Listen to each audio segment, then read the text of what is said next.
কনকাবদাতো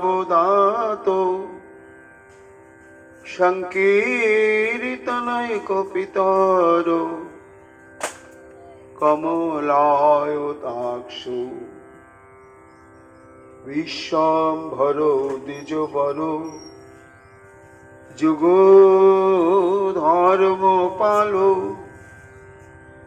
বন্দে জগৎ প্রিয়কর করুণায়বতার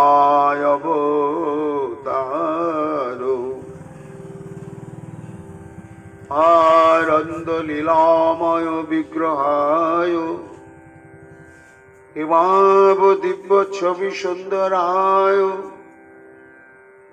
তস্मै মহা প্রেম রস প্রদায় চৈতন্য চন্দ্রায় নমো নমস্তে। নিরানন্দমিদং সর্বং প্রেমানন্দস্পদীকৃতম যেন তং সততং বন্দে নিত্যানন্দ জগদ্গুরুম। শ্রী অদ্বৈত নমস্তুভ্যং কলিজন কৃপানিধে গৌরী প্রেম প্রদানায় শ্রী সীতাপতয়ে নমো। রাধিনী স্বরূপায়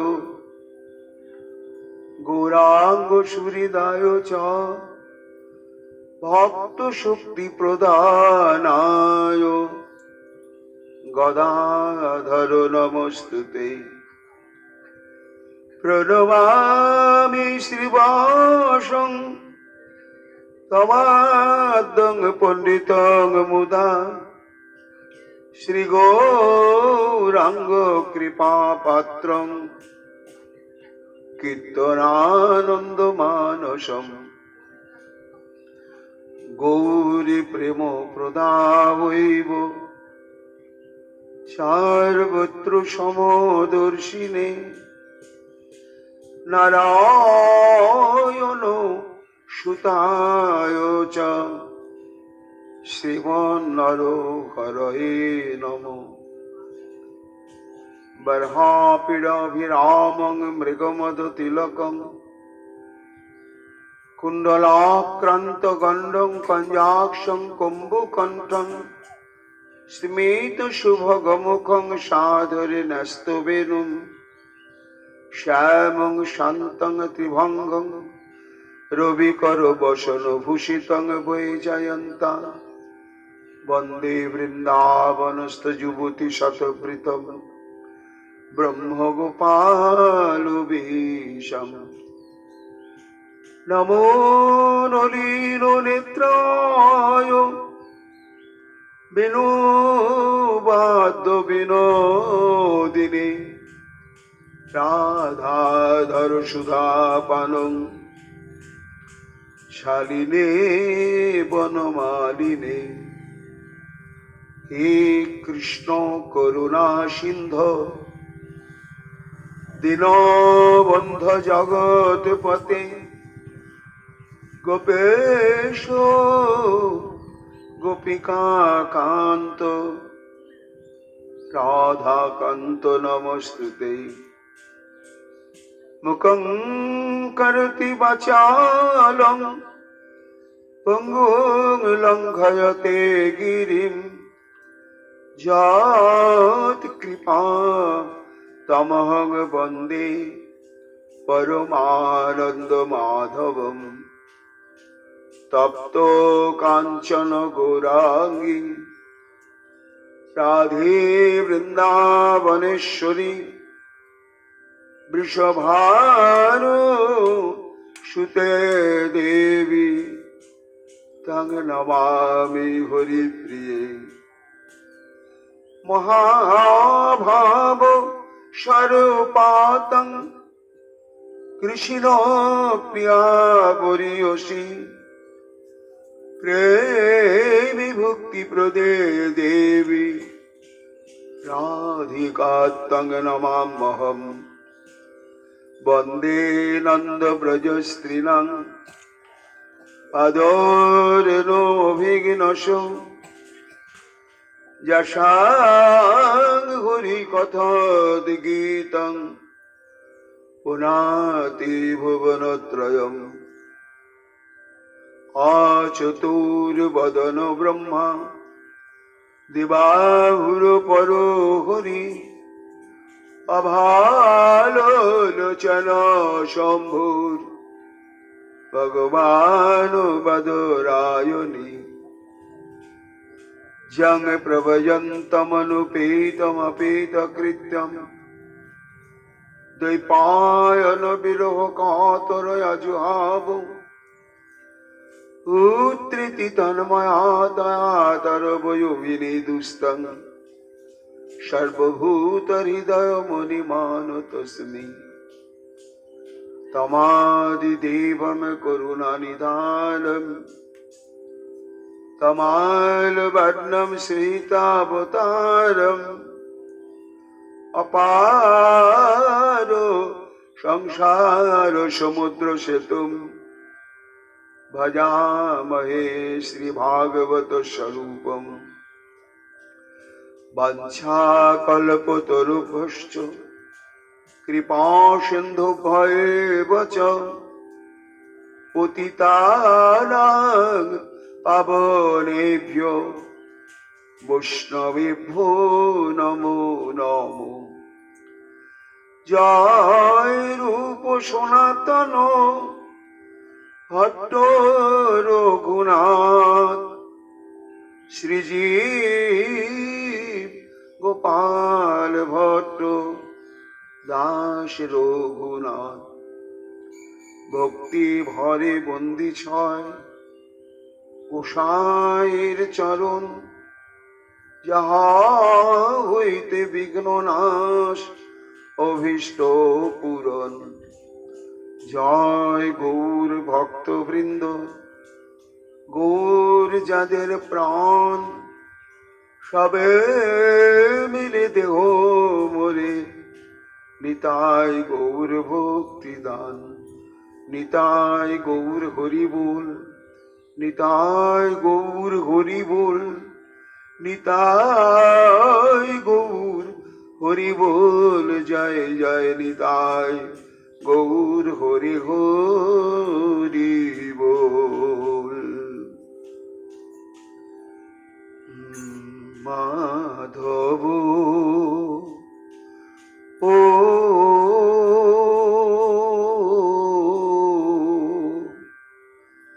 রেখো রাঙা চরণের পাশে মাধব ও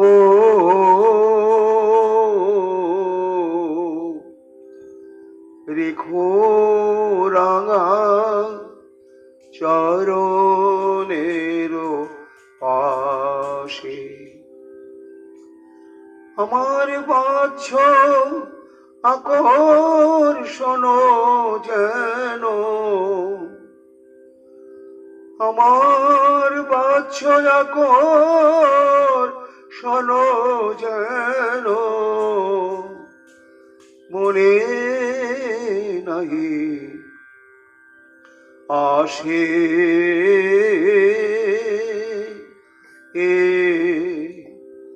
রেখো রাঙা চরণের পাশে। মাধব ও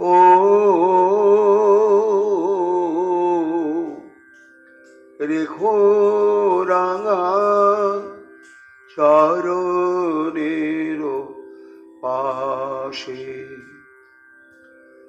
ব্যারাক মন নামে ছুটে আমার দুর্বাসনা দাও না কেটে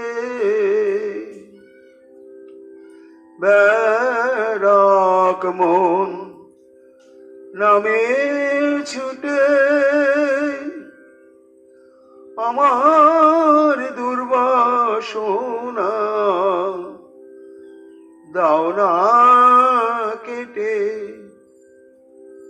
জাগো আমার চিত্তপটে জাগো জাগো আমার চিত্তপটে যুগল বেশে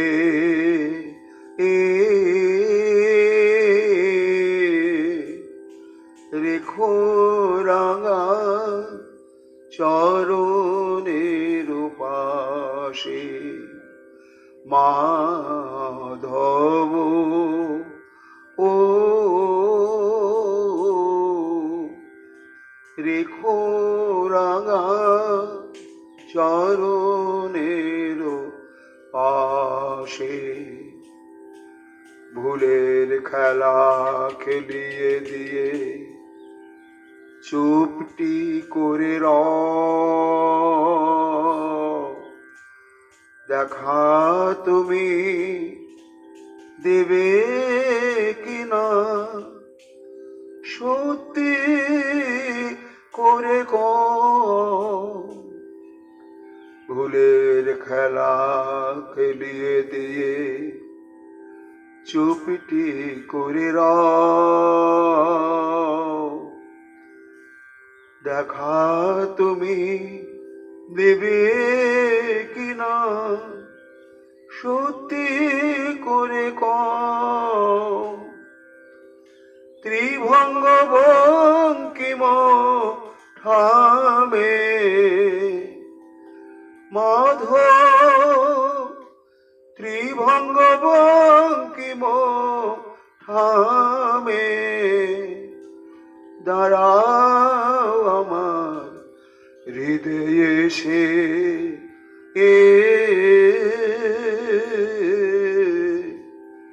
রেখো রাঙা চরণের পাশে মাধব ও রেখো রাঙা চরণের পাশে রেখো রাঙা চরণের পাশে। জয় জয় শ্রী কৃষ্ণ চৈতন্য মহাপ্রভু কি জয়, শ্রী চৈতন্য ভাগবত গ্রন্থ কি জয়, ভুবন মঙ্গল হরিনাম সংकीर्तन की जय। वेद व्यास अवतार श्री वृंदावन दास ठाकुर की जय, गौर भक्त वृंद की जय, मातृमंडली की जय, आपन आपन गुरु महाराज की जय। जय जय श्री राधे। तबे प्रभु मदन गोपाल नमस्करी चलिला हस्तिनापुरे पांडवेर पुरी। कलिजुग पावन अवतार प्रेम पुरुषोत्तम श्री चैतन्य महाप्रभुर अशेष विशेष कृपाभाजन महर्षि कृष्ण द्वैपायन वेद व्यास अवतार परम पूज्य पाद श्रील वृंदावन दास ठाकुर तार श्री चैतन्य भागवत ग्रंथेते आदि खंडे षष्ठ अध्याय निताय चांदेर तीर्थ पर्यटन লীলা প্রসঙ্গ বর্ণনা করছেন। শুনতে হবে গৌর কথা, নিতাই কথা, কৃষ্ণ কথা, সামগ্রিক ভাবে হরি কথা। মহাজন বলেছেন সব দিন হ্যায় সুদিন, সব বার হ্যায় সুবার। কুদিন লাগে ভদ্রাজ বিশ্রে নন্দকুয়া, অর্থাৎ বৈষ্ণব জগতে কুতিথি, কুবার, কুমাস বা কুলক্ষণ, কুযোগ, এগুলোর কোনো মূল্য নেই। সব যোগী সুযোগ, সব বারই সুবার, সব তিথি সুতিথি। তাহলে যে বলা হচ্ছে যে কতগুলো কুতিথি কুযোগ থাকে, হ্যাঁ, সেই কুযোগ কুতিথি কখন সমাগত হয়? যে বিশ্রে নন্দকুমার, যেদিন আমরা শ্রী ভগবান শ্রী গোবিন্দের স্মৃতি থেকে সরে থাকি, সেই দিনে আমাদের সমস্ত কিছু অমঙ্গল।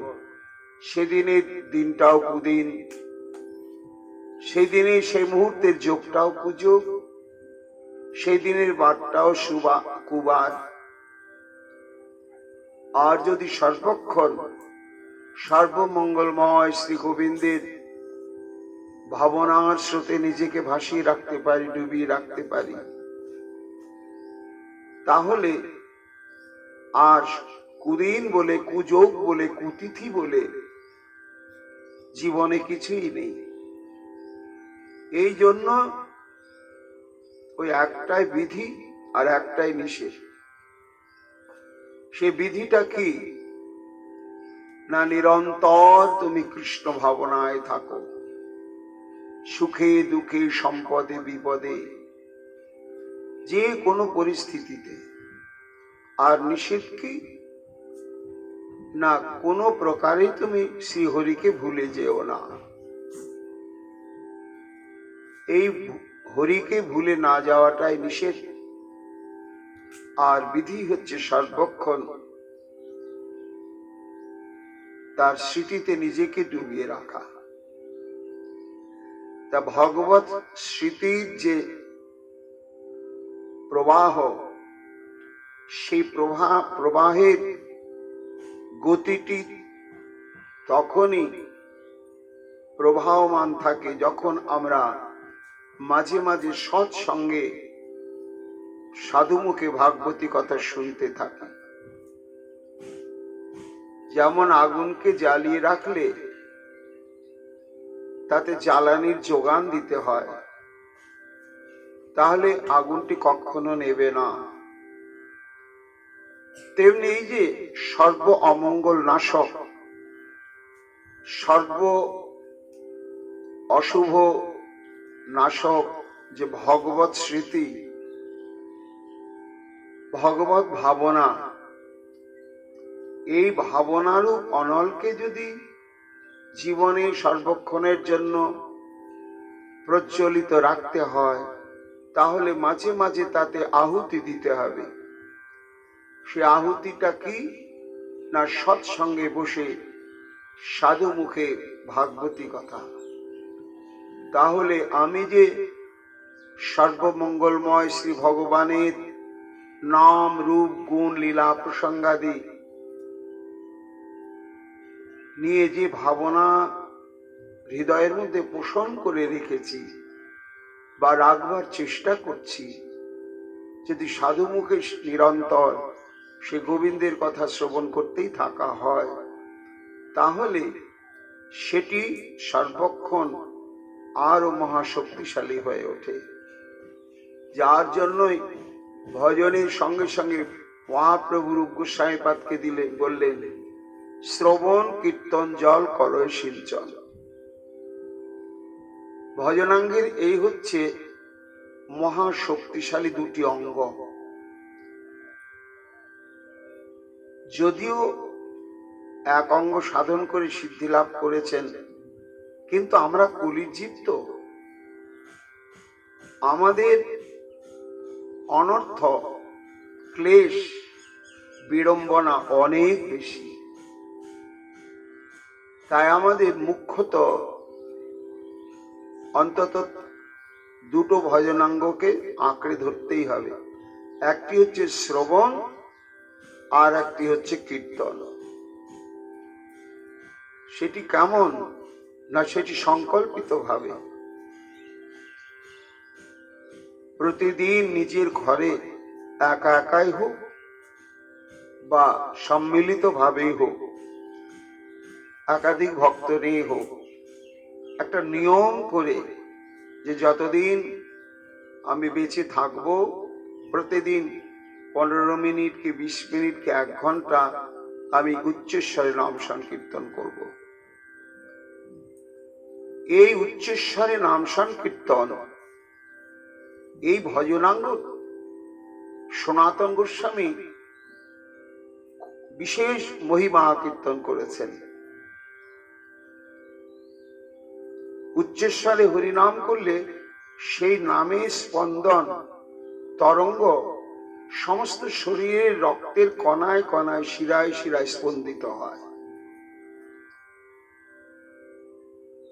এই জন্য ওই মনে মনে জপ হয় না, কলিতে তো হবেই না। মনে মনে জপ করতে থাকলে দেখা যাবে যে কখন মন আমাকে ফাঁকি দিয়ে আমি মনে করছি জপ করেই যাচ্ছি, আর ও আমাকে টেনে নিয়ে কোথায় চলে গিয়েছে। হঠাৎ মনে হয় এরে কতবার জপ হলো ভুলে গেলাম তো। সেই জন্য উচ্চস্বরে, এই উচ্চস্বরে হরি নাম সংকীর্তনের কথাই বলা হয়েছে।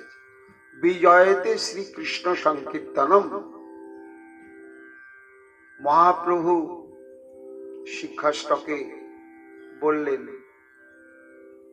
সংকীর্তন আর কীর্তন পার্থক্য। সংকীর্তন হচ্ছে যেটা উচ্চস্বরে বলা হয়, এই সংকীর্তন এটা আমাদের নিয়মিত ভাবে করতে হবে ঘরে। গুরুদত্ত যার যে নাম, যিনি মহামন্ত্র বলবেন বলবেন, বা যার যার গুরু পরম্পরায় যে নাম, সেই নামকে শ্রদ্ধার সঙ্গে কীর্তন করতে হবে উচ্চস্বরে, আর শ্রবণ করতে হবে ভাগবতী কথা, গৌর কথা, কৃষ্ণ কথা। এই দুটো যদি আমরা খুব নিষ্ঠার সঙ্গে অনুশীলন করতে পারি, তাহলে ভজনের অগ্রগতিতে আমাদের খুব ত্বরান্বিত হবে। শুনতে হবে আমাদের হরি কথা। বৃন্দাবন দাস ঠাকুর বলছেন, ওই যে নিতাই চাঁদ চলেছেন তীর্থ পর্যটনে, এই নিতাই চাঁদের তীর্থ পর্যটন প্রসঙ্গ শ্রবণ কীর্তনের মহিমা কি? আজকে তিনি কেনই বা তীর্থ পর্যটন করছেন? এটা কি তদানীন্তন সংসার ত্যাগীদের একটা বিধিবদ্ধ নিয়ম, সেটি পালন করবার জন্যই? হ্যাঁ, সেটি একটি কারণ। আর একটি কারণ হচ্ছে তিনি কে না, রোহিণী নন্দন বলরাম নিত্যানন্দ। তা সেই রোহিণী নন্দন বলরাম নিত্যানন্দ, তিনি যদি রোহিণী নন্দন হন, তাহলে আমরা ভাগবতে দেখি বলদেব চন্দ্র দীর্ঘদিন ধরে সারা ভারতবর্ষের একটি তীর্থ বাদ দেননি, সমস্ত তীর্থই পদব্রজে পরিভ্রমণ করেছেন। তাহলে বলদেব চন্দ্র তীর্থ ভ্রমণ করেছেন, করার প্রয়োজন বোধ করেছেন, তাই তিনি করেছেন। তো সেই বলরামই যদি নিত্যানন্দ রূপে অবতীর্ণ হলেন, তাহলে তিনি কেন তীর্থ পর্যটন করবেন না? সেই পূর্ব লীলার ভাবে বিভাবিত হয়ে নিতাই চাঁদ তীর্থ পর্যটন করছেন। তাতে আমাদের কি? শ্রবণ মঙ্গলম লীলা। ভগবানের লীলা শ্রবণের দ্বারাতেই বোঝা যাক না যাক কোনো ব্যাপার নেই, শ্রদ্ধা সহকারে শ্রবণ করলেই তার ক্রিয়া। কিন্তু তবুও একটি অদ্ভুত মহিমা নিতাই চাঁদের তীর্থ পর্যটন প্রসঙ্গ শ্রবণ কীর্তনে। সেটা হচ্ছে কি, বৃন্দাবন দাস ঠাকুর বলছে, ভক্তগণ, এই যে ভারতবর্ষ হচ্ছে মহাতীর্থভূমি, যা 14টা ভুবনের মধ্যে সর্বশ্রেষ্ঠ স্থান হচ্ছে পৃথিবী। পৃথিবীর মধ্যে জম্বুদ্বীপ, আর এই জম্বুদ্বীপের মধ্যে হচ্ছে আবার ভারতবর্ষ। কেন এই একমাত্র ভারতবর্ষে যত তীর্থ রয়েছে আর কোথাও নেই। এই সমস্ত তীর্থ মানে কি? তীর্থ মানেই হচ্ছে পরিত্রাণকারী। পাপী তাপী পতিত পাষণ্ডী সেই সমস্ত তীর্থে যাওয়া মাত্রই তারা মহাপবিত্র হয়ে যায়। এই জন্য ভারতবর্ষ মানে হচ্ছে তীর্থভূমি। আর এই ভারতের মাটিতে জন্মগ্রহণ করাই মানে হচ্ছে কোটি কোটি কোটি কোটি জন্মের সৌভাগ্য এবং স্বীকৃতি, যা দেবতারাও বাঞ্ছা করে থাকেন। তা এই সমস্ত তীর্থ পর্যটন আমাদের পক্ষে তো সবার সম্ভব নয়, অথচ করারও প্রয়োজন আছে। তাই বৃন্দাবন দাস ঠাকুর বলছেন যে, ভক্তগণ, যদি শ্রদ্ধা বিশ্বাসের সঙ্গে নিতাই চাঁদের এই তীর্থ পর্যটন প্রসঙ্গ শ্রবণ করা হয়, তাহলে নিতাই চাঁদ যে যে তীর্থে শুভাগমন পূর্বক অবস্থান করলেন, যে যে লীলা প্রসঙ্গ বিস্তার করলেন, এটি যদি আমরা গুরু আনুগত্যে শ্রবণ করতে করতেই থাকি, তাহলে কি হবে না, আমাদেরকে স্বতন্ত্র নিজের ভজন ক্রম পরিত্যাগ করে সর্বতীর্থ পরিভ্রমণ করার দরকার হবে না। ওই নিতাই চাঁদের তীর্থ পর্যটন লীলা প্রসঙ্গ যদি আমরা এক স্থানে নিয়মিত শ্রবণ করতেই থাকি, তাহলে এটা শ্রবণ করলে এই ভারতবর্ষের সমস্ত তীর্থ পর্যটনের যে ফল স্বীকৃতি, সেটি অনায়াসেই লাভ হবেই হবে। নিতাই চাঁদ জগতের কল্যাণের জন্যই তার এই তীর্থ পর্যটন লীলা, যে এই লীলা মানুষ শ্রবণ কীর্তন করবে, আর কাউকে যেতে হবে না পরিশ্রম করে সমস্ত তীর্থে তীর্থে পরিত্রাণ প্রাপ্তির জন্য। দ্বিতীয় আর একটি কারণ হচ্ছে যে, মহাপ্রভুর পূর্বেই তিনি তো প্রকটিত বা আবির্ভূত হলেন মহাপ্রভুর বাসনা পূরণের জন্যই। তা তিনি কোন তত্ত্ব বিশেষ না, গোপীগণের যেই প্রেম কহে ভাগবতে, জগৎ পাইবে একলা নিত্যানন্দ হইতে। তিনি হচ্ছেন প্রেম তত্ত্ব, মূর্তিমন্ত প্রেম। তো মহাপ্রভু যে এই ভারতবর্ষে অবতীর্ণ হবেন, তার আগেই নিতাই চাঁদ তীর্থ পর্যটন করে ভক্তিহীন ভারতবর্ষকে, বিশেষ করে যে সমস্ত তীর্থস্থান হচ্ছে ভক্তির পীঠস্থান, কিন্তু কালকলির প্রভাবে পড়ে সেই সমস্ত তীর্থ থেকেও ভক্তি অন্তর্ধান করেছিলেন। তা এই ভক্তি শূন্য ভারতবর্ষ, ভক্তি শূন্য তীর্থসমূহ, তার মধ্যে ভক্তির মূর্তিমন্ত বিগ্রহ মহাপ্রভু আবির্ভূত হবেন, এটি নিতাই চাঁদের ইচ্ছা না। তাই তিনি প্রভু আবির্ভূত হওয়ার আগেই, তার আত্মপ্রকাশ করার আগেই নিতাই চাঁদ সমস্ত তীর্থ পর্যটন করে করে পদার্পণের দ্বারা প্রত্যেকটি তীর্থে আবার প্রেম ভক্তির শক্তি সঞ্চার করতে শুরু করলেন। এই জন্য নিতাই চাঁদের এই তীর্থ পর্যটন। বৃন্দাবন দাস ঠাকুর বলছেন, ভক্তগণ,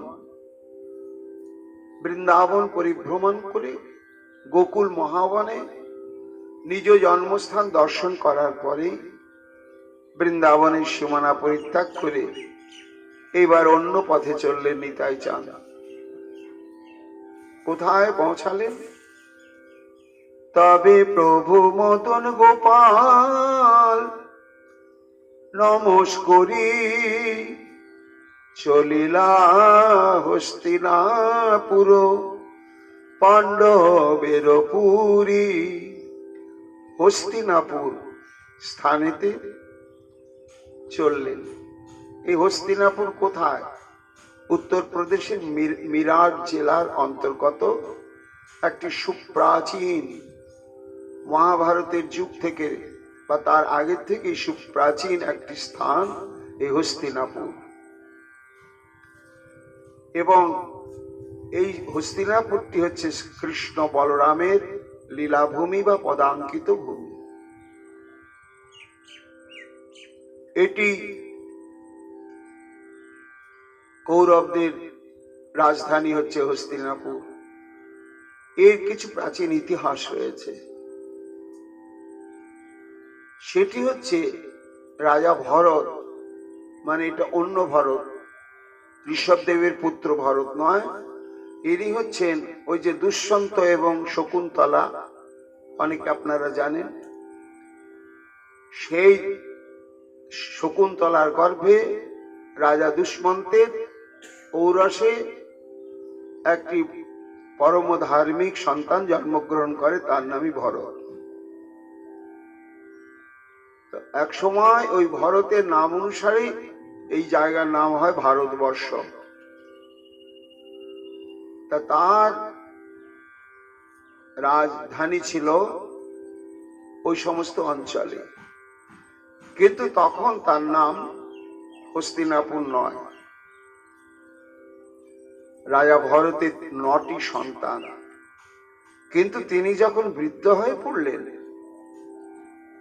তখন উত্তরাধিকার রূপে কোন সন্তানকে সিংহাসনে বসাতে হবে। তা তিনি বিশেষভাবে পর্যবেক্ষণ করে বুঝলেন তার এই 9টি সন্তানই রাজ্য পরিচালনা করার যোগ্যতা সম্পন্ন কেউ নয়। এদের হাতে যদি রাজ্যের দায়িত্ব দেওয়া হয় পরাধীন হয়ে যাবে, এরা রাখতে পারবে না। তখন তিনি তার একজন উপযুক্ত দক্ষ যোগ্য সেনাপতি ছিল, সেই সেনাপতিকে সিংহাসনে বসিয়ে পরম্পরাটি রক্ষা করলেন। তারপরে ভরত পরলোকে চলে গেলেন। এইবার সেই যে রাজা হলো, তার বংশানুক্রমিক ভাবে সে বহু শত বছর এই ভারতবর্ষকে শাসন করেছিলেন। তো সেই বংশে একজন রাজা আসেন, তার নাম হচ্ছে হস্তি। এই হস্তি ছিলেন পরম পরাক্রমশালী। তিনি সাম্রাজ্যকে বহু বিস্তার করলেন, করে চিন্তা করলেন সাম্রাজ্য রক্ষা করতে গেলে সুপরিকল্পিত একটি রাজধানী দরকার। তখন একটি বিশাল সুপরিকল্পিত রাজধানী আবার নতুন করে প্রস্তুত করলেন এবং নিজের নাম অনুসারে সেই রাজধানীর নাম রাখলেন হস্তিনানগর বা হস্তিনাপুর। তারপরে বহু বছর অতীত হয়ে যায়। পরবর্তীতে চন্দ্রবংশে মহারাজ কুরু জন্মগ্রহণ করেন। এই কুরু তখন সেখানে সাম্রাজ্য পরিচালনা করতে শুরু করলেন, ওই হস্তিনাপুরে অবস্থান করে। এবং সেই বংশের সূত্র ধরে পরবর্তীতে কৌরবগণ অর্থাৎ ধৃতরাষ্ট্র এই হস্তিনাপুরের সাম্রাজ্য পরিচালনা করতে শুরু করেছিলেন। এইবার বলদেব সেই হস্তিনাপুরে একটি বিশেষ লীলা বিস্তার করেছিলেন। আজকে নিতাই চাঁদ যখন সেই হস্তিনাপুরে গিয়ে উপস্থিত হলেন, তখন পূর্ব স্মৃতি মনে পড়ে গেল। এই তো সেই হস্তিনাপুর, আর আমিও তো সেই বলরাম। ভক্ত স্থান দেখি প্রভু করেন ক্রন্দন, না বুঝি তোর ঠিক ভক্তি শূন্যেরও কারণ। পূর্বলীলার স্মৃতি মনে হয়ে নিতাই চাঁদ বলরামের আবেশে অনেক ক্রন্দন করলেন। তারপরে তারই অদ্ভুত কৃপা শক্তিতে সেইখানের যে সমস্ত অধিবাসী বৃন্দ ছিল তারা নিতাই চাঁদকে দর্শন করতে করতে তার মধ্যে অনুভব করতে লাগলেন, এই তো সেই বলদেব চন্দ্র। বৃন্দাবন দাস ঠাকুর বলছেন যে আমাদের মনে রাখতে হবে এই সমস্ত ভগবৎ স্বরূপ যখন লীলার উদ্দেশ্যে অবতীর্ণ হন তখন যে তাদের শুধু অন্তরঙ্গ পরিকর বৃন্দের সঙ্গে আসে তা কিন্তু নয়। প্রয়োজনে যেমন শ্রীকৃষ্ণ বা বলরাম দাপর যুগে লীলা চলাকালীন যে যে রাজ্যে যে যে সমস্ত অনুগত ভক্তবৃন্দ অধিবাসী ছিল তারা হয়তো সরাসরি লীলার সঙ্গে যুক্ত ছিলেন না, কিন্তু না থাকলেও যেহেতু সেই যুগের তারা, ওই জন্য সেই ভগবান যখন যখন যে ব্রহ্মাণ্ডে আবার অবতীর্ণ হন তখন সেই সেই অধিবাসী বৃন্দ তারা আবার প্রকটিত হন, কিন্তু সেটা বাইরে থেকে বোঝা যায় না। এখন বৃন্দাবন দাস ঠাকুর বলছেন যে সহসা সেই হস্তিনাপুরবাসী নিতাই চাঁদকে দেখেই তাদের বলদেবের স্মৃতি মনে পড়ে গেল। আর নিতাই চাঁদও তাদের দিকে তাকিয়ে তারও মনে পড়ে গেল আমি তো সেই বলদেব। বলরাম কীর্তি দেখি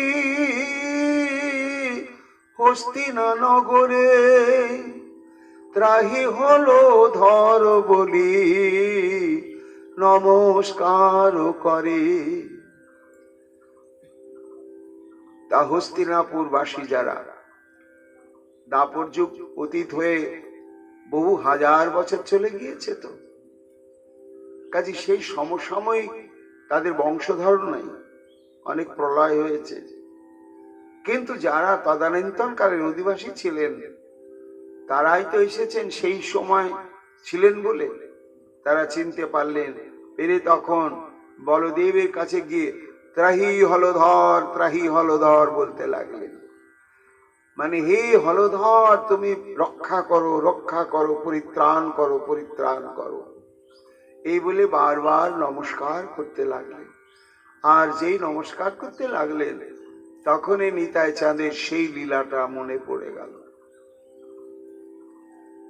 যে আমি তো এই লীলা করেছিলাম এখানে, আর যে লীলার পরিপ্রেক্ষিতে এরা সেই দিন এমনি করেই ত্রাহি বলেছিল। তা কি লীলা করেছিলেন হস্তিনাপুরে গিয়ে বলদেব চন্দ্র? না শ্রীমদ্ ভাগবতে দশম স্কন্ধে উল্লেখ রয়েছে যে যখন শ্রীকৃষ্ণ বলদেব চন্দ্র সবাই দ্বারকাতে একেবারে স্থায়ীভাবে বসবাস করে অবস্থান করছেন, কুরুক্ষেত্রের যুদ্ধ তখনও হয়নি, এই জন্য দ্বারকার সঙ্গে হস্তিনাপুরের একটা জানাজানি চেনাচেনি এবং আত্মীয়তার মতো গড়ে উঠেছে। পরস্পরের প্রতি সহযোগী এবং সম্মান প্রদর্শন আদি চলত। এখন ঘটনার পরিপ্রেক্ষিতে হলো কি, দুর্যোধনের কন্যা, তার নাম লক্ষণা, পরমা সুন্দরী, সর্বগুণে গুণান্বিতা। সে যখন বিবাহযোগ্যা হলো তখন দুর্যোধন দেখলেন যে আমাকে এইভাবে তো বিবাহ দেওয়া যাবে না। তদানীন্তন কালে স্বয়ম্বর অনুষ্ঠানের একটা প্রথা ছিল, বিভিন্ন রাজার স্থানে আমন্ত্রণ পাঠানো হতো, সব রাজকুমারগণ সমাগত হতেন। এইবার রাজকন্যা তাদেরকে দেখে যাকে মনোনীত করে বরমাল্য প্রদান করতেন, পরবর্তীতে তার সঙ্গে সামাজিক প্রথা অনুসারে বিবাহ হতো। তো এইভাবে স্বয়ম্বর সভার আয়োজন করা হয়েছে, আর চারিদিকে আমন্ত্রণ হয়েছে। এখন ভাগবতে উল্লেখ নেই, কিন্তু আমরা অনুমান করতে পারি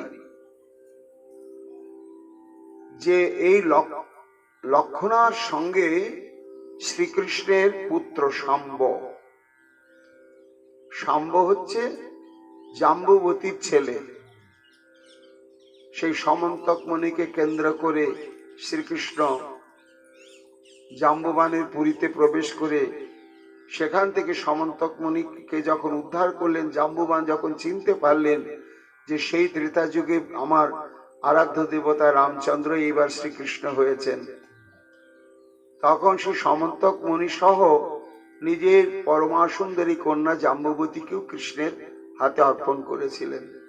তো তারই গর্ভে জন্মগ্রহণ করেছিল শাম্ব, মহাবীর আর তেমনি দর্শনধারী। হয়তো এরকমও হতে পারে যে লক্ষণার সঙ্গে শাম্বর একটা যোগসূত্র আগে থেকে স্থাপন হয়েছিল। এইবার যখন স্বয়ম্বর সভার আয়োজন হচ্ছে, তখন লক্ষণা দেখলো যে আমি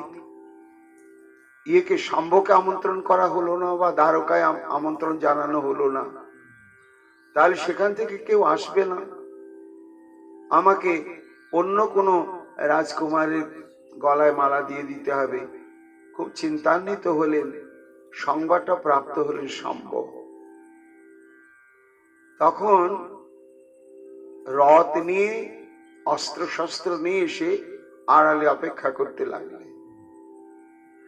এবার স্বয়ম্বর স্থানে যখন লক্ষণা যাচ্ছে, ঠিক শ্রীকৃষ্ণের রুক্মিণী হরণের মতন, তখন লক্ষণাকে নিয়ে রথে নিয়েই শাম্ব এবার দ্বারকার দিকে রওনা হলেন। যেই হলেন, সঙ্গে সঙ্গে তো চারিদিকে সাড়া পড়ে গেল, উৎক্ষিপ্ত হয়ে গেল দুর্যোধন। এ কি না, এটা মেনে নেওয়া যাবে না, আর এই কন্যাকে তো আর অন্য কোনো পাত্রের হাতে সমর্পণ করা যাবে না। বিশ্বদেব বললেন, না, দুর্যোধন এটা অন্যায় বটে। তখন তাকে ধরবার জন্য সবাই ধাওয়া করলে। তা দেখিয়া কুপিল সকল কুরু সেনা, দেখো দেখো হেন কর্ম করে কোন জনা, শিশু হইয়া এত বড় করে অহংকার, কন্যা হরি লইয়া যায় কৃষ্ণেরও কুমার। না, এটা মেনে নেওয়া যাবে না। সঙ্গে সঙ্গে আক্রমণ হয়ে গেল। এবং কিরকম ঘটনা ঘটল, বাঁধিয়া বালক গিয়া আনহ ঝাট করি, দেখি যদু বংশে তার কি করিতে পারি। তখন আক্রমণের মধ্যে থাকলেন মুখ্য কারা? স্বয়ং বিশ্বদেব, দ্রোণ, তারপরে কর্ণ, যজ্ঞকেতু, ভূরিশ্রবা এবং শল্য। এরা ছজনই হচ্ছে মহারথী। মহারথী কাকে বলে? যে একা 10,000 ধনুর্ধারী সৈন্যকে পরাস্ত করতে পারে, তাকে বলা হয় মহারথী। এই 6 জন মহারথী এরা শাম্বর পেছনে ধাওয়া করে আক্রমণ করলে। মহারথীগণ সবে ধাইল রথে চড়ি, রহ রহ আরিবে ছাওয়াল দুরাচার, কন্যা লইয়া যাইবি তোর এত অহংকার।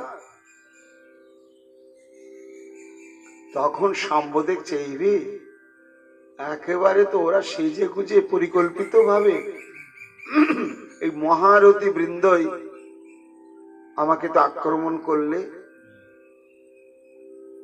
তখন সঙ্গে সঙ্গে দাঁড়িয়ে পড়লো, দাঁড়িয়ে পড়ে প্রতি আক্রমণ করলে শাম্ব তাদের প্রতি। এতকো বচন শুনি কৃষ্ণের নন্দন, বাম হস্তে ধরিয়া তুলিল সরাসন। দাঁড়িয়ে পড়ল রথ তাদের সামনে, আর ধনুর বাণ তুলে নিলেন। তুলে নিয়ে এইবার যুদ্ধ আরম্ভ হয়ে গেল। ওইদিকে 6 জন মহারথী, আর এদিকে একা শাম্ব। কিন্তু শাম্ব পরাক্রম কেমন ছিল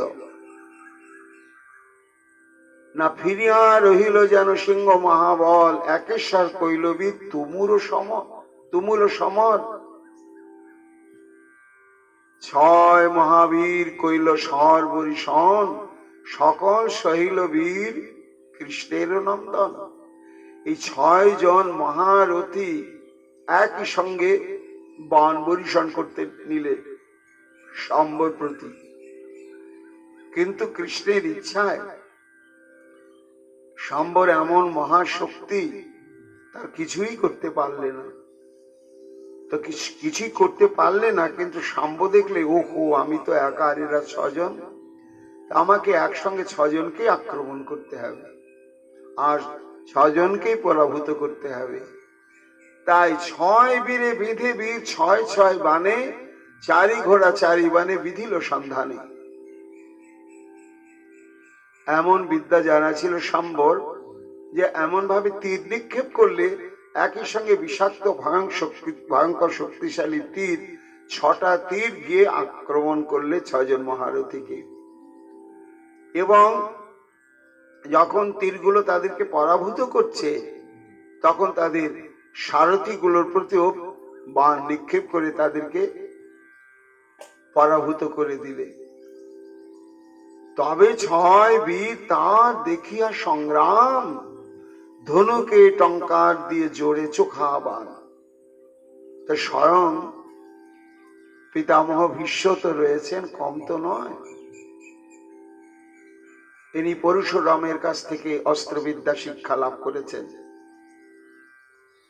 এবং স্বয়ং দ্রোণাচার্য রয়েছে, শল্য রয়েছে, অজয়বীর কর্ণ রয়েছে। এরাও তখন চোখা চোখা বাণ নিক্ষেপ করতে লাগলে।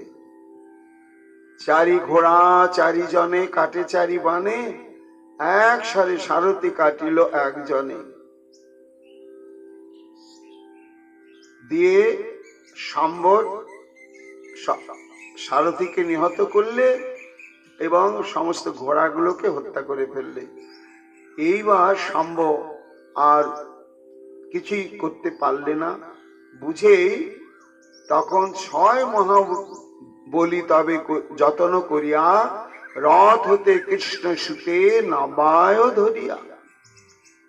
যতন মানে কি, আদর করে নয়, এই 6 জন মিলে বহু পরিশ্রম করে শাম্ব আর লক্ষণাকে রথ থেকে নামানো হলো। নামিয়ে বাঁধিয়া ছাওয়াল তবে নিল নিজ পুরে, নিয়ে চলল হস্তিনাপুরে। আর দুর্যোধন তো বুকটা উঁচু করে বলছে, দ্বারকা তারা খুব অহংকার, ওদের কি অন্যায় করছিল, এখন তা জেলখানা। লক্ষণাকেও ভরে দিল আর শাম্বকে ভরে দিল। এখন ঘটনার পরম্পরা তো চারিদিকে ছড়ানোর জন্য একজন সংবাদদাতা তো প্রতিনিধি আছেনই, রিপোর্টার, তিনি হচ্ছেন নারদ ঠাকুর। নারদ ঠাকুর দেখলেন, ওহো, এই সময় তো আমাকে যেতেই হবে। নারায়ণ নারায়ণ নারায়ণ বলতে বলতে গিয়ে দ্বারকায় উগ্রসেনের কাছে গিয়ে উপস্থিত হলে, আরে দেবশ্রী, আসুন আসুন আসুন আসুন আসুন, আমি সংবাদ দিলাম। কি না, কৃষ্ণতনয় শাম্ব হস্তিনার জেলখানাতে রয়েছে। হ্যাঁ, কেন, তার অপরাধ কি না, সে দুর্যোধনের কন্যা লক্ষণাকে নিয়ে আসছিল স্বয়ম্বর সভা থেকে। ও হো হো, স্বয়ম্বর সভা থেকে তা আনা তো কোনো অবৈধ কিছু নয়, আর বিবাহ তো দিতেই হবে। তা আমাদের বংশের ছেলে শাম্ব রূপে গুণে শৌর্য বীর্যে বিদ্যায় ধন সম্পদে কোন দিকে কম আছে? এটা দুর্যোধনদের তো উচিত হলো না? এটা তো মেনে নেওয়া প্রয়োজন ছিল। আচ্ছি, কি বললেন আরো? 6 জন মহারথী এই শাম্বকে আক্রমণ করেছিল। শুনেই আশ্চর্য, একা শাম্ব আর বয়কনিষ্ঠ, আর তাতে 6 জন মহারথী, কি অন্যায়, কি অন্যায়! এই বলে শুনে উগ্রসেন একেবারে উৎক্ষিপ্ত হয়ে গেলেন। বলে না, এটা সরাসরি মেনে নেওয়া যাবে না। সঙ্গে সঙ্গে তিনি একেবারে আদেশ জারি করলেন সৈন্য সামন্তদের সাজবার জন্য। হস্তিনাপুর আক্রমণ করতেই হবে এবং শাম্বকে উদ্ধার করতেই হবে, আর দুর্যোধনকে সমুচিত শিক্ষা দিতেই হবে। এই তখন ভয়ঙ্কর সাজো সাজো রব আরম্ভ হয়ে গেল। বলরাম দেখলেন সর্বনাশ, একটা তুচ্ছ ঘটনাকে কেন্দ্র করে এ তো ভয়ঙ্কর যুদ্ধ আরম্ভ হয়ে যাবে, আর পৃথিবীতে আবার রক্ত গঙ্গা প্রবাহিত হবে। না, দেখি এটা যদি বলে কয়ে স্বাভাবিক মীমাংসার ভিতরে আনা যায়।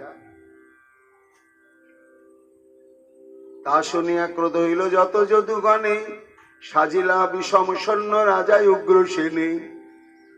বাছিয়া বাছিয়া সৈন্য করিয়া সাজন, বিক্রম করিয়া চলে মহাবীরগণ।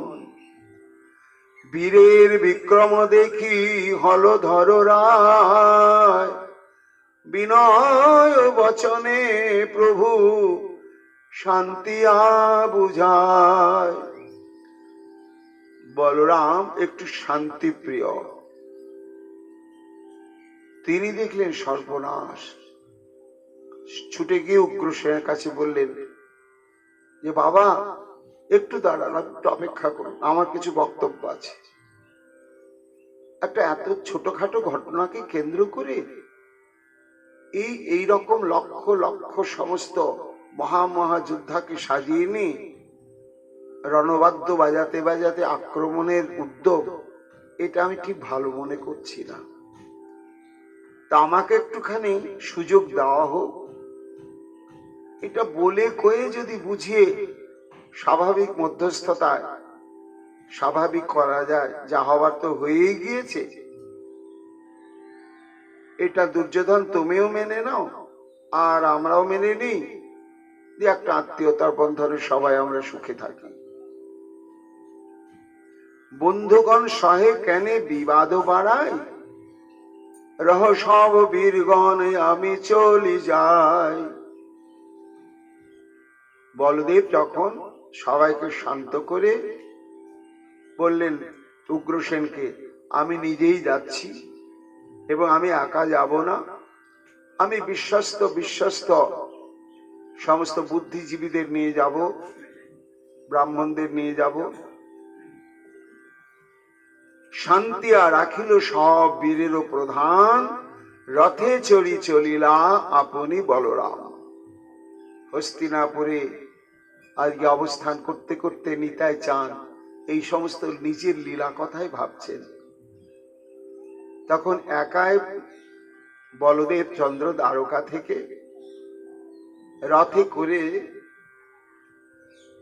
এই হস্তিনাপুরে উপস্থিত হলেন, কিন্তু রাজপ্রাসাদে প্রবেশ করলেন না বা রাজ দরবার কক্ষেও প্রবেশ করলেন না।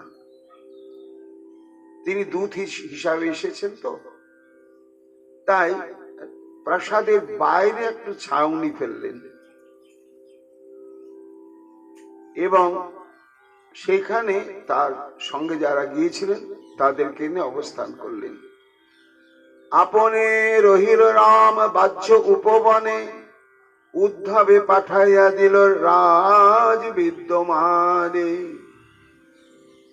বাইরে ছাউনি ফেলে তার মধ্যে সমস্ত বিজ্ঞ বয়স্ক পরামর্শদাতা, তারপরে ব্রাহ্মণগণ তাদেরকে নিয়ে অবস্থান করতে লাগলেন আর উদ্ধবকে পাঠিয়ে দিলেন। বলরাম, উদ্ধব তুমি যাও, এই উপঢৌকন নিয়ে যাও, রাজ দরবারে যাবে তো, তাদের মর্যাদা রক্ষা করতে হবে। সেখানে ভীষ্ম পিতামহ রয়েছেন, অস্ত্রগুরু দ্রোণাচার্য রয়েছেন, কেউ কম নয়, ধৃতরাষ্ট্র রয়েছে। তা তুমি এই সমস্ত উপচার দিয়ে তাদের মান্যতা প্রদান করবে, তারপরে তুমি আমার সংবাদটা বলবে যে আমি এসেছি, ওদের সঙ্গে কিছু একটা আলোচনায় বসতে চাই। ওরা যদি এখানে আসে তাহলে আর যুদ্ধ বিগ্রহ দাঙ্গা করে কোনো লাভ নাই, এটা স্বাভাবিক কথায় মীমাংসা হয়ে যাবে। এই বলে উদ্ধবকে পাঠিয়ে দিলে। ধৃতরাষ্ট্রে বুঝাইতে রামেরও মন্ত্রণা, উদ্ধবে পাঠাইয়া করে বিবাদ খণ্ডনা। পাত্র অর্ঘ্য দিয়া তারা উদ্ধবে পুজিল, দিব্য উপহার লইয়া আনন্দে চলিল। উদ্ধব গিয়ে বলরামের পক্ষ থেকে যা যা সম্মানীয় জনের জন্য নিয়ে গিয়েছিলেন তা দিয়ে তাদের মর্যাদা রক্ষা করলেন, এবং প্রতিনিধি হয়ে এসেছে উদ্ধব, এই জন্য উদ্ধবের প্রতিও কৌরবকুল যথেষ্ট সম্মান প্রদর্শন করলেন। এবং তারা খুব আশ্চর্যান্বিত হলেন যে স্বয়ং বলদেব এই হস্তিনাপুরে এসে অপেক্ষা করছে আমাদের সঙ্গে দেখা করার জন্য। কি কারণে এসেছেন কি জানি। বলদেবের মহিমা সম্পর্কে বিশ্বদেব থেকে আরম্ভ করে সবাই তো জানতেন। তারা তখন কাল বিলম্ব করলেন না, তারা উদ্ধবের সঙ্গে সঙ্গে সেখানে এসে উপস্থিত হইলেন। পাদ্যর্ঘ্য দিয়া কইল চরণ বন্দন, দিব্য উপহার আনি কইল নিবেদন। মধুর বচনে কইল রাম সম্ভাষণ, একে একে সকলে পুজিলা জনে জন। বলরামের সঙ্গে সমস্ত পরামর্শদাতাগণ এসেছেন আলোচনা অংশগ্রহণ করবার জন্য, আর সমস্ত ব্রাহ্মণগণ এসেছেন, বয়স্ক বয়স্ক। যথাযোগ্য স্থানে দুর্যোধন এসেছে, তার ভাতৃবর্গ সব এসেছে।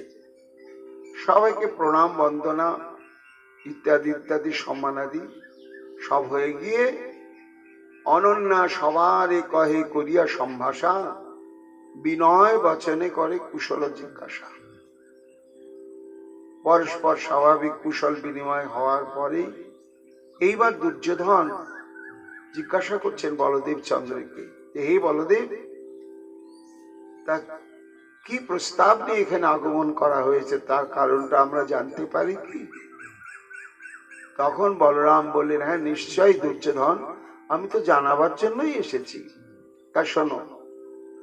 তবে রাম বলে, শোনো সর্ববীরগণ, সাবধান হইয়া শোনো আমারও বচন। উগ্রসেন ক্ষিতিপতি নিপতি প্রধান, তার আজ্ঞা কহি তোমা সভা বিদ্যমান। আসলে আমরা শ্রীকৃষ্ণকে মথুরানাথ, দ্বারকানাথ বা দ্বারকাধীশ বলি, কিন্তু আসলে কোনদিন রাজসিংহাসনে বসেননি শ্রী গোবিন্দ, উগ্রসেন প্রকট থাকাকালীন। কাজে উগ্রসেনকেই রাজসিংহাসনে বসে উগ্রসেনের নামেই রাজ্য চলত, আর নিচের থেকে শ্রীকৃষ্ণ উপদেশ পরামর্শ আদেশ নির্দেশ দিয়ে রাজ্য পরিচালনা করতেন। শুধু তাই নয়, উগ্রসেনের কাছে জোর হাতে দাঁড়িয়েও থাকতেন যে আমার প্রতি কি আদেশ হবে এরপরে বলুন, এমন আনুগত্য নিয়ে থাকতেন শ্রী গোবিন্দ। এই জন্য উগ্রসেনের নামেই সমগ্র সাম্রাজ্য পরিচালনা হতো। তাই বলদেব বললে, দেখো দুর্যোধন, আমি উগ্রসেনের বার্তা নিয়ে তোমার কাছে এসেছি, আর খুব সাবধানে শোনো। আজ্ঞা শিরে ধরি কর্ম করো সাবধানে, ইহাতে অন্যথা কিছু না করি হো মনে। আগে আমি বলে দিচ্ছি যে কথাটা তোমরা খুব গভীর চিন্তা করো, উত্তেজিত হবে না। উত্তেজিত না হয়ে আমার প্রস্তাবটা তোমরা শান্তভাবে এটা শোনো, চিন্তা ভাবনা করো, তারপরে সিদ্ধান্ত কি সেটি খুলে বলো। কেন তোমাদের এই আচরণটা ঠিক শাস্ত্রসম্মত নীতিসঙ্গত হয়নি। তোমরা বিস্তরে মিলি জিনিলে ছাওয়াল, অধর্মে বালকবাদী করো অহংকার।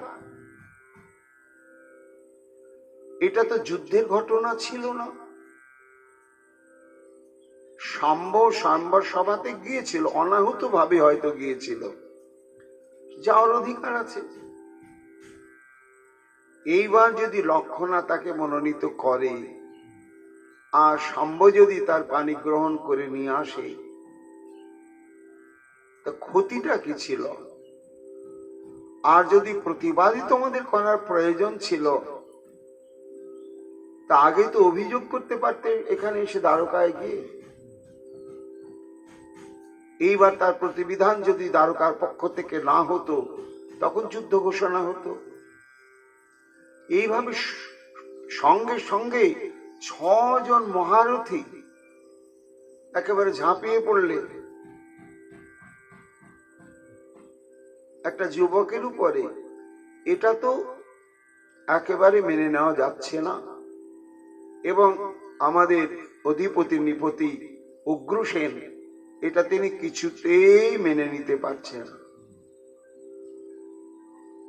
তা আমি চাই যে এই একটা তুচ্ছ ঘটনাকে কেন্দ্র করে ভয়ঙ্কর একটা যুদ্ধের দামামা বেজে উঠুক। তাতে কি হবে দেখো, একটা হার জিত হবে। তোমাদের পক্ষ হারতে পারে, আবার এই পক্ষ হারতে পারে। কে হারবে কে জিতবে এ একটা। দ্বিতীয়, প্রচুর সৈন্যক্ষয় হবে। তারপরে চিরস্থায়ী একটা মনোমালিন্যের ব্যবধান সৃষ্টি হবে। এই জন্য আমি উগ্রসেনের অনুমতি নিয়েই এসেছি, যুদ্ধ বিগ্রহ না করে এটা স্বাভাবিক আলোচনা একটা মেনে নেওয়া যায় কিনা। তাই বন্ধুবর্গ দেখিয়া খেমিল অপরাধ, প্রীতি কারণে আমি না কইলু বিবাদ। উগ্রসেন দেখলে যা বলরাম যখন যাচ্ছে ঠিক আছে, ওরা যদি আপোষ এটা মেনে নেয়, ছেড়ে দেয়, তাহলে কোনো অসুবিধা নেই। তাই আমি এলাম যে যা হবার হয়ে গিয়েছে। দুর্যোধন, তোমার মেয়ের ক্ষেত্রে শাম্ব একেবারে অযোগ্য নয়, কোনো দিক থেকেই নয়। তা মিছিমিছি আমাদের দুটো রাজ্যে দুটো সম্প্রদায়ের মধ্যে একটা যে সম্প্রীতি ছিল, একটা তুচ্ছ কারণকে কেন্দ্র করে এরকম একটা ঘটনা, এটা ঠিক নয়। এই জন্য প্রীতি কারণে আমি না কইলু বিবাদ। আমি চাই না যেটা যুদ্ধ বিগ্রহের মাধ্যমে একটা মীমাংসায় আসুক, এটাই আবেদন। আর আমি অনুরোধ করছি দুর্যোধন, এটা তুমি মেনে নাও। মেনে নিয়ে সসম্মানে তোমার মেয়ে জামাইকে ছেড়ে দাও। যেই বলা রামের অসহ্য বাণী শুনি কুরুগণে, ক্রোধ করি বলে তারা ঘূর্ণিত নয়নে। দুর্যোধন তা একেবারে ক্ষিপ্ত সর্পে নাই ফস করে উদ্ধত হয়ে উঠল। এত বড় স্পর্ধা উগ্রসেন বা দ্বারকাবাসী!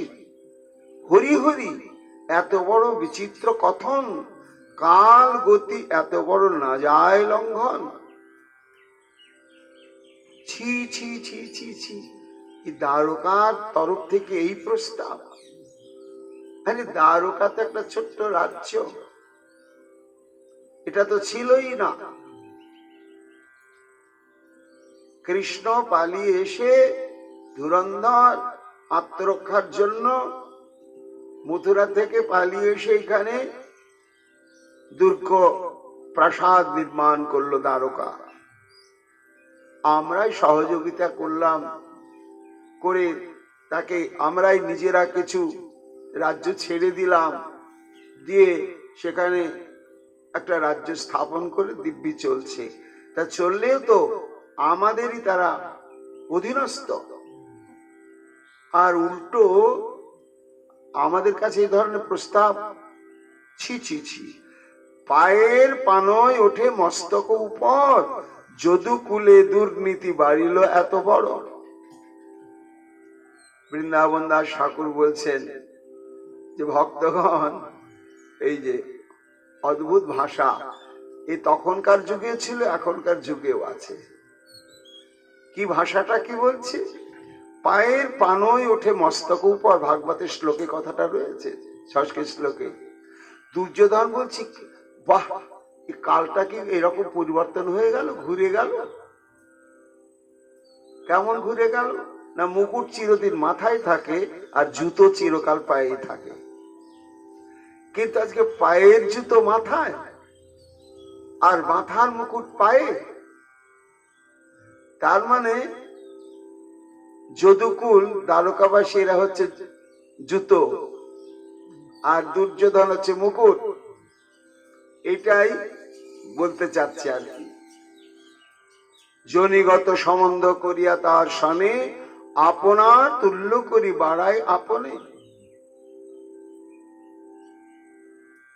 অর্জুনের সম্পর্ক ধরে ওদের সঙ্গে আমাদের একটা বৈবাহিক সম্বন্ধ স্থাপন হয়েছে, আত্মীয়তা স্থাপন হয়েছে। সেই সুবাদে আমরা মানিয়ে নিয়ে চলি। মানিয়ে নিয়ে চলার পরিণাম কি একেবারে মাথায় ওঠা? ধ্বজ ছত্র চামর রাজার আভরণ, বসন ভূষণ শয্যা মুকুট আসন। উপেক্ষিয়া কতখানি দিল রাজ্য খণ্ড, কৃপা করি আমি সব দিল ছত্রদণ্ড। হস্তিনাপুর হচ্ছে সমগ্র ভারতের রাজপ্রাসাদ, রাজধানী। আর একটা খণ্ড রাজ্য হচ্ছে দ্বারকা, সেটা বলা যায় জমিদারি। তা যারা জমিদার, তাদের সৈন্য সামন্ত, রাজ মুকুট, রাজদণ্ড, রাজছত্র থাকে না, ব্রহ্মাধিকারী। আর যারা রাজা হয় তাদের এই সমস্ত থাকে। তা আমাদেরই ইচ্ছা হলো, যাক, আমাদেরই যখন আত্মীয় স্বজন, তাহলে ওকে রাজার মর্যাদায় দেওয়া হোক। তাই তাকে রাজছত্র, রাজদণ্ড, রাজ প্রাসাদে উপযুক্ত সমস্ত কিছু সম্পদ, মুকুট, শয্যা, রাজ সিংহাসন, রাজ পোশাক, এ তো আমাদেরই দেওয়া। তার এত বড় স্পর্ধা, আজ্ঞা দিয়ে আমারে পাঠায় কোন লাজে, আমি ক্রোধ করিব তাহাতে কোন কাজে। দুর্যোধন একবার কাঁপছে রেগে, উল্টো একেবারে মাথায় বসতে চাইছে। ইন্দ্র আদি দেবেরে না করি বস্তু জ্ঞান, আর যদু বংশে জন্মিয়া বলে অপমান। আত্মশ্লাঘা দুর্যোধন। বৃন্দাবন দাস ঠাকুর বলছেন যে দুর্যোধনের কত অহংকার। আমি ইন্দ্রকে তুচ্ছ জ্ঞান করি, ইন্দ্রকে আমি কোনো মর্যাদা দিই না, আর সেই আমি দুর্যোধন। শত ভাই আমরা, একজন দুজন নয়। আর আজকে কিনা এই দ্বারকাধীশ উগ্রসেন আর তার সঙ্গে ওই কৃষ্ণ যুক্ত হয়ে এইরকম অপমান সহ্য করবো আমি? ভৎসিয়ারামের তবে দুর্বাচ্য বচনে পুরেতে প্রবেশ করিল সর্ববীরগণে। এই কিছুক্ষণ আগে কত পুজো পাঠ, কত কি করলে, এইবার মর্যাদায় যখনই ঘা লাগলো সব পাল্টে গেল, একেবারে পাল্টে গেল। গিয়ে তখন বলরামকে বললেন যে আমাদের পক্ষ থেকে প্রস্তাব কিছুতেই মেনে নেওয়া যাবে না, আর এই ধরনের প্রস্তাবে আমরা খুব মর্মাহত, কিছু করবার থাকে দ্বারকাধীশকে বলুন। এই বলে অসম্মান করে রাজপ্রাসাদে প্রবেশ করলো। আর প্রাসাদের বাইরে শিবিরিত ছিলেন বলদেবচন্দ্র। শুনিয়া ঠাকুর রাম দুর্বাচ্য বচন, দুষ্টমতি দেখিয়া সকল কুরুগণ। ক্রোধে যেন জলে রাম জ্বলন্ত অনল, হাসিয়া কি বলে তবে কম্পিত অধর। যত ধীর শান্ত আবার ততই বলরামচন্দ্র ক্রোধীও বটে। আর একটু পানও করেন তো, মত্ততাও রয়েছে, একেবারে ক্রোধে অগ্নি সম হয়ে গেলেন। ক্রোধে যেন জলে রাম জ্বলন্ত অনল, হাসিয়া কি বলে তবে কম্পিত অধর। আচ্ছা, তো এরা আমাকে চেনে না, কৃষ্ণকে চেনে না। দুর্যোধনের এত বড় স্পর্ধা, আমি তো ওদের হিতের জন্য এসেছিলাম, আর এই হিত বাণীটা বুঝলে না। ঐশ্বর্যে সম্পদে যার বাড়ই উন্মাদ, দণ্ড বিনা কবু তার না হয় অবসাদ। এই দুর্যোধনের অহংকারের হেতুটা কি? সম্পদ, ঐশ্বর্য। মানুষের যখন ঐশ্বর্য এসে যায়, তখন সে যদি অসংযত চিত্ত হয়, তার সব শেষ হয়ে যায়। সম্পদ এমন একটি অদ্ভুত বস্তু। একটা দৃষ্টান্ত আছে যে একটা রাজার হাতিকে স্নান করাতে যায়, হাতির মাও একটা জলাশয়, তা প্রত্যেক দিনই চিরদিনই যায়। কিন্তু কিছুদিন থেকে একটা ঘটনা ঘটছে যে যখনই জলাশয় হাতিটাকে নিয়ে যাচ্ছে, একটা নির্দিষ্ট জায়গাতে যাওয়ার সঙ্গে সঙ্গে বিরাট একটা ব্যাঙ হাতির মাথায় এসে লাফ দিয়ে পড়ে, পড়েই হিসি করে দিয়ে আবার পালিয়ে যায়। একেবারে জঙ্গলের মধ্যে কোথায় হারিয়ে যায় প্রত্যেক দিন। এখন মাও চিন্তা করছে, তো অদ্ভুত ব্যাপার। হ্যাঁ, এই জায়গাতে আসার সঙ্গে সঙ্গে ব্যাঙটা হাতির একেবারে মাথায় এসে এরকম মূত্র ত্যাগ করে চলে যাচ্ছে, এই রহস্যটা কি? তখন গিয়ে ঘটনাটা মন্ত্রীকে বললে যে মন্ত্রী মশাই, এই রকম ঘটনা। তো মন্ত্রী তখন বললে, ও ঠিক আছে, এবার আমি হাতির পিঠে যাব। মন্ত্রী হাতির পিঠে বসেছে, এইবার সেই সরোবরের দিকে যাচ্ছে, ঠিক সেইখানে যাকে এসে উপস্থিত হয়েছে। আর সেই ব্যাঙটা ঝোপের মধ্যে এক লাফ দিয়ে হাতির মাথায় বসেই আবার মূত্র ত্যাগ করে হারিয়েছে গেল। এই দেখুন, এই দেখুন। বাহ, কারণ আছে গো, চলো খোঁজো ব্যাপারটা কি। খুঁজতে খুঁজতে খুঁজতে খুঁজতে সে ব্যাঙের ঠিকানাটা পেয়ে গেল। যখন দেখছে সে বিরাট ব্যাঙটা একটু ছোট্ট ডোবা গর্তের মধ্যে একটা জায়গায় দীর্ঘদিন বসে থাকতে থাকতে সুন্দর একটা বাসার মতো হয়ে আছে। এখন মন্ত্রী একটা কাঠি দিয়ে ওকে উঠাচ্ছে ওখান থেকে, আর ও তো একবারে ফুলছে আর গড় গড় করছে, মনে হচ্ছে যেন ওই একটা হাতি হয়ে গেছে। তা হাসছে মন্ত্রী, ওই দেখো, একটা নিশ্চয়ই কোনো কারণ আছে, রহস্যটা আমি এক্ষুনি ধরতে পারবো। তারপরে জোর করে ব্যাংকটাকে যে সরিয়ে দিয়েছে, দেখছে ব্যাংক যেখানে বসেছিল ওইখানে একটা স্বর্ণ মুদ্রা আছে। প্রাচীনকালে সোনার টাকা ছিল তো, ওই সোনার টাকার উপরে ও থাকে। তা সম্পদ এমন একটা জিনিস, এটা একটা ক্ষুদ্র জীব, যেহেতু সোনার টাকাটা দৈবক্রমে কোনো কারণে ওইখানে পড়েছে, কিছু ঘটেছে, এইবার সেটাকেও আশ্রয় করে ওই ঐশ্বর্য তাকে এমন একটা জায়গায় পৌঁছে দিয়েছে যে হাতিও আমার কাছে কিছু নয়, হাতির মাথায় গিয়ে পেচ্ছাপ করে। এইবার মন্ত্রী হেসে বললে, মাউদ দেখো কালকে থেকে আর করবে না। ওই টাকাটা তুলে নিয়ে চলে গেল। যে টাকাটা সরিয়ে নিয়ে গেল, ব্যাংকটাকে মারলে না, তো পরের দিন যখন ওই দিক দিয়ে যাচ্ছে আর ব্যাঙ এলো না। হরি বল। তা মানুষ সাধারণ একটা প্রাণী, জীব। সম্পদ এমন একটা জিনিস যে তার জীবনে যদি এরকম মত্ততা আনে, আর মানুষ যদি ধন বিত্ত বৈভব প্রাপ্ত হয়, তাহলে কিরকম তার উন্মাদনা অবস্থা আসবে। এটা তো একটা স্বাভাবিক ঘটনা। তাই ঐশ্বর্য সম্পদে যার বারোয় উন্মত, দণ্ড বিনা তার না হয় অবসাদ। ঐশ্বর্য মদে মত্ত মানুষের কথায় কখনো তাদেরকে সৎপথে আনা যাবে না। সৎপথে আনার উপায় হচ্ছে ডান্ডা। পশু নিবারিতে যেন দণ্ড ধরি করে, দণ্ড করি দুষ্ট জনে নিবারেশ্বরে।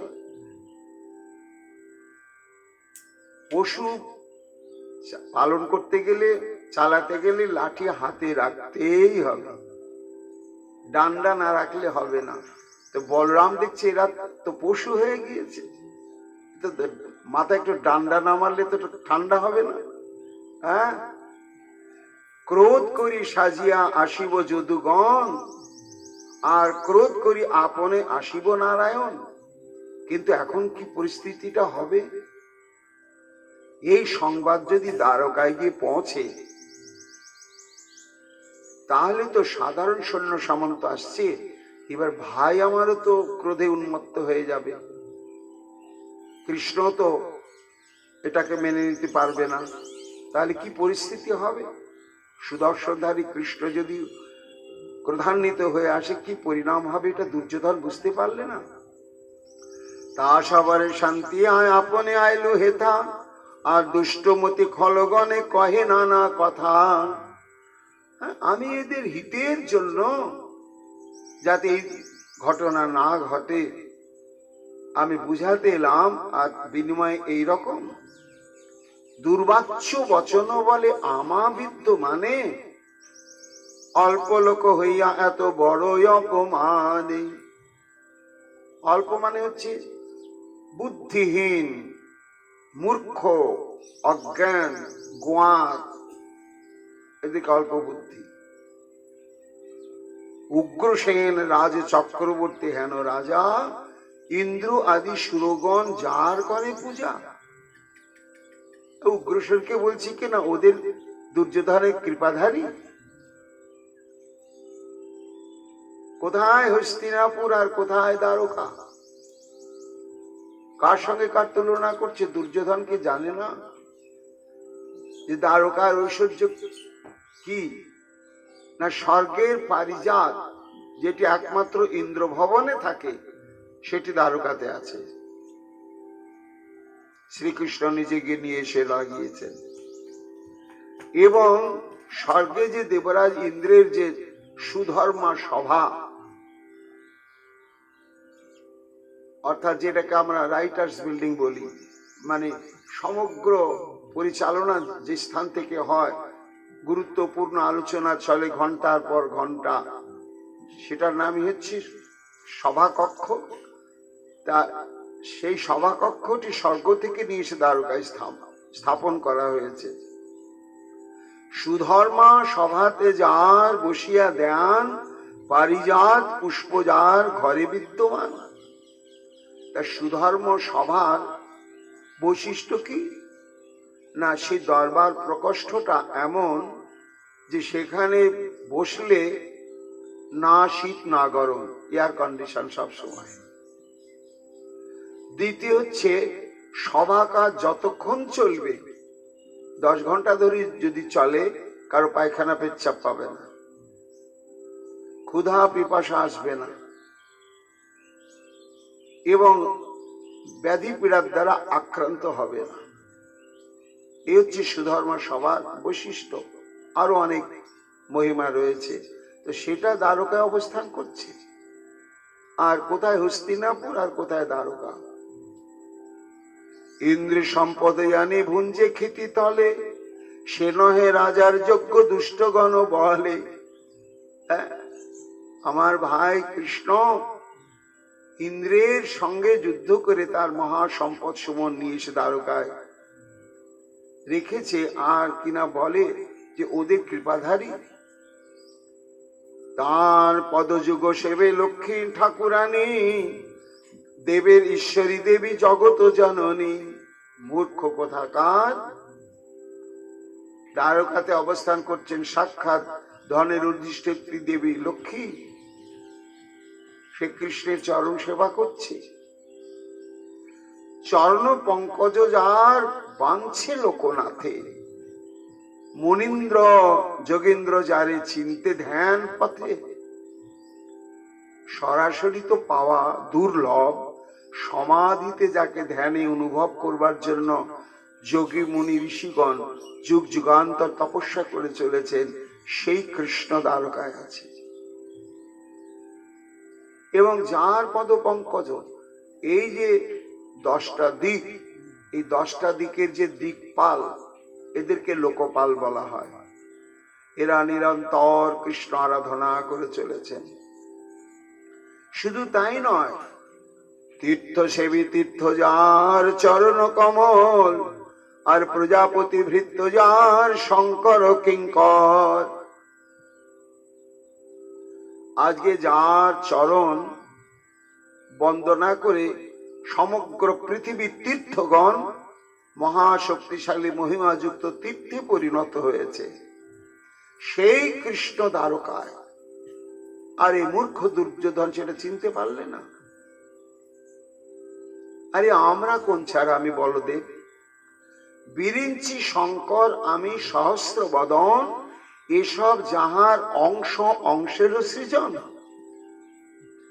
স্বগতোক্তি ক্ষোভিত হয়ে বলদেব চন্দ্র ওই ছাউনির মধ্যে বসে বসে সব বলছেন যে আমি শঙ্কর্ষণ, বিরিঞ্চি মানে ব্রহ্মা, ভোলেনাথ, অনন্তদেব, আমরা কে না কৃষ্ণের অংশের অংশ মাত্র। কাজে পূর্ণানন্দময় কৃষ্ণ দ্বারকায় অবস্থান করছেন। হেন পরিপূর্ণ কৃষ্ণ প্রভু ভগবান, আর রাজাসন করি তার কোন বস্তু জ্ঞান। আর তাকে কেন একটা সাধারণ মানুষ মনে করছে দুর্যোধন? হ্যাঁ, ইহারা যে কতখানি দিল রাজ্য খণ্ড, তাতে সব যদুগণে ধরে নিপ দণ্ড। আহা, এরাই রাজ্য দিয়েছিল বলে আজকে দ্বারকা রাজ্য প্রতিষ্ঠিত। আর এরাই রাজদণ্ড রাজছত্র দিয়েছিল, রাজ সিংহাসন দিয়েছিল বলে আজকে তারা রাজা বলে ঘোষণা করছে নিজেদের। ছি ছি ছি ছি, আমি সব পানই, এসব হয় মাথা, করিমু ইহারে দণ্ড, এ নহে অন্যথা।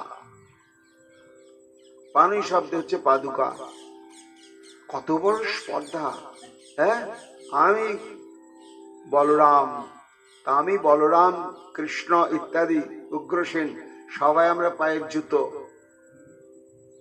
আর মুকুট হচ্ছে দুর্যোধন। এটাও কানে শুনতে হলো আজকে? না, এটা কিছুতেই মেনে নেওয়া যাবে না, একেবারে মেনে নেওয়া যাবে না। কুরু নাম না থইমু এই মহিমণ্ডলে, এবল বলিয়া রাম উঠিলা সত্তরে। না, এটা এখন আমি দ্বারকায় সংবাদ দেব না, আমি একাই এর প্রতিবিধান করব বলে ক্রোধে জ্বলতে জ্বলতে সঙ্গে সঙ্গে দাঁড়িয়ে পড়লেন। দাঁড়িয়ে পড়ে বলরামের অস্ত্র কি? কৃষ্ণের সুদর্শন, আর বলরামের হচ্ছে লাঙ্গল।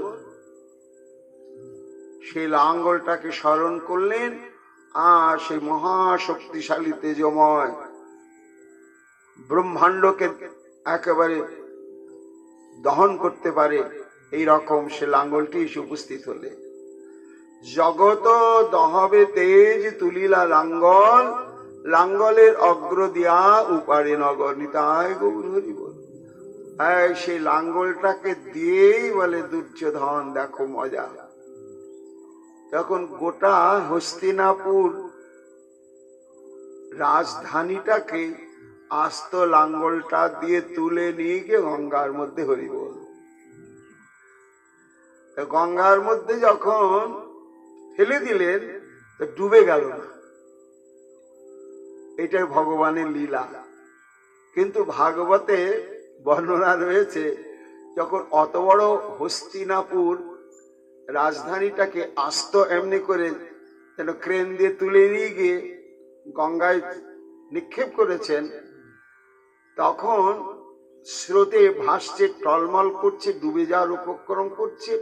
দেখে কি মনে হচ্ছে? যেন বিশালকায় একটা জলযান, সে যেন অথয় সমুদ্রের ঢেউয়ের খাতে প্রতিঘাতে এইবার ডুবে যাওয়ার উপক্রম হয়েছে। যেমন টাইটানিক জাহাজের কথা আমরা জানি, তার মধ্যে হাট বাজার, ফুটবল মাঠ ইত্যাদি সব কিছু ছিল, অথচ একটা জাহাজ, কত হাজার হাজার হাজার হাজার লোক তাতে ছিল। ঠিক তেমনি আস্ত হস্তিনাপুরটাকে বলদেব চন্দ্র অমনি করে গঙ্গায় নিক্ষেপ করলে। যে নিক্ষেপ করলে তুলিয়া হস্তিনাপুর গঙ্গায়ও ফেলায়, ভয়ে পুরজনে গিয়া রাজারে জানায়।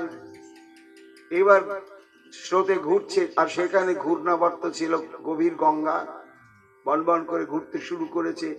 সবাই ভূমিকণ্ঠ নাকি আর্তনাদ করতে করতে সবাই উপস্থিত দরবার প্রকোষ্ঠে, ধৃতরাষ্ট্রের কাছে, ভীষ্ম পিতামহর কাছে, দুর্যোধনের কাছে। কি হলো? ওর সর্বনাশ, এখন তো সব ডুবে যাবে। গঙ্গার অতল তলে যদি শরীর সমাধিস্থ হয়ে যায়, সব গেল, সব গেল। তখন দুর্যোধনের টনক নড়ল এবং বিশ্বদেবের টনক নড়ল। সবার যে সর্বনাশ, আমরা বলদেবকে চিনতে পারিনি, কেমন জেনে অন্ধ হয়ে গেলাম, কৃষ্ণকে চিনতে পারিনি। ভয়েতে ব্যাকুল হইয়া সর্বপুরজন, সপুত্র বান্ধবে নিল রামেরও শরণ। তখন স্বয়ং বিশ্বদেব থেকে আরম্ভ করে ধৃতরাষ্ট্র অন্ধতায় নিজে আসতে পারলে না, ইত্যাদি ইত্যাদি যত যত বয়স্ক ভব্যভব সহ শত ভাইকে নিয়ে দুর্যোধন এসে উপস্থিত বলরামের কাছে। কন্যা সহে সাম্বানি দিল বিদ্যমানে, প্রণাম করিয়া স্তুতি কইল সর্বজনে। বলরাম বলছে, এই যে সোজা আঙ্গুলে ঘি ওঠে না। দেখলে আর উপায় নেই। বিশ্ব বলছে, দুর্যোধন ছি ছি ছি ছি ছি, আমরা সত্যি এটা অন্যায় করেছি। 6 জন মহারথী শাম্বকে আক্রমণ করলাম, এটা আক্রমণ না করে তো আমার আগে গিয়ে অভিযোগটা জানাতে পারতাম। কিন্তু দুর্যোধন এই তোমার প্ররোচনায় পড়ে আমিও কেমন বিভ্রান্ত হয়ে গেলাম। এখন দেখো কি পরিস্থিতি। আর যদি বলদেব চন্দ্র কৃপা না করেন, তাহলে আমরা সবাই শরীর সমাধিস্থ হয়ে শেষ হয়ে যাব। কাজে চলো চলো চলো, তার কাছে যাই, আত্মসমর্পণ করা ছাড়ার উপায় নেই। তখন নিরুপায় হয়ে একেবারে মেয়ে জামাইকে নিয়ে এসে সমর্পণ করলে দুর্যোধন, করে সবাই কাঁপতে কাঁপতে কাঁদতে কাঁদতে স্তুতি করতে লাগলে। অনন্ত ফণিধর প্রভু বলরাম, হীনমতি আমি সব মুরয়া জ্ঞান। তোমা হনে উতপতি প্রলয় পালন, তুমি নাথ করো সব মায়াতে সৃজন। তত্ত্বজ্ঞান এসে গেল। এই যে ভগবত কৃপা, এই আমার বলরাম আর এই আমার নিতাই। আজকে বলরামকে স্তুতি করতে গিয়ে এই যে কথাগুলো বলা হচ্ছে, এটা গভীর তত্ত্ব। কি বলছেন না, তোমা হনে, হনে মানে হইতে হইতে, তোমা হইতে উৎপত্তি প্রলয় পালন অনন্ত কোটি ব্রহ্মাণ্ড। প্রথম পুরুষ বা প্রথম পুরুষ অবতার এই বলরাম থেকেই কারণার্ণব সেই মহাবিষ্ণু, আর তিনি হচ্ছেন সমগ্র সৃষ্টি বা প্রলয়ের কারণ।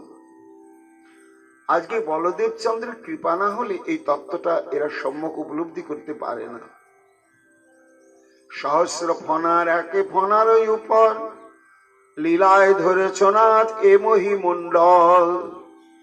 তারা বুঝতে পারলে যে এই চতুর্দশ ভুবন একমাত্র অনন্ত দেবের ফনার উপরই অবস্থান করছে, আর সে অনন্ত দেবী সাক্ষাৎ বলদেব চন্দ্র। অনন্তকাল ধরো তুমি ব্রহ্মাণ্ড উদরে, অবশেষে তুমি মাত্র থাকো অন্তকালে। এই বলদেব চন্দ্রই হচ্ছেন কারণার্ণব সেই মহাবিষ্ণু। যখন প্রলয় হয়ে যায়, কিচ্ছুই থাকে না, তখন এগুলো কোথায় যায় না, এগুলো সূক্ষ্ম স্বরূপে সব ওই কারণার্ণব সাই বিষ্ণু ভেতরে গিয়ে প্রবেশ করে, তার শরীরে গিয়ে অবস্থান করে।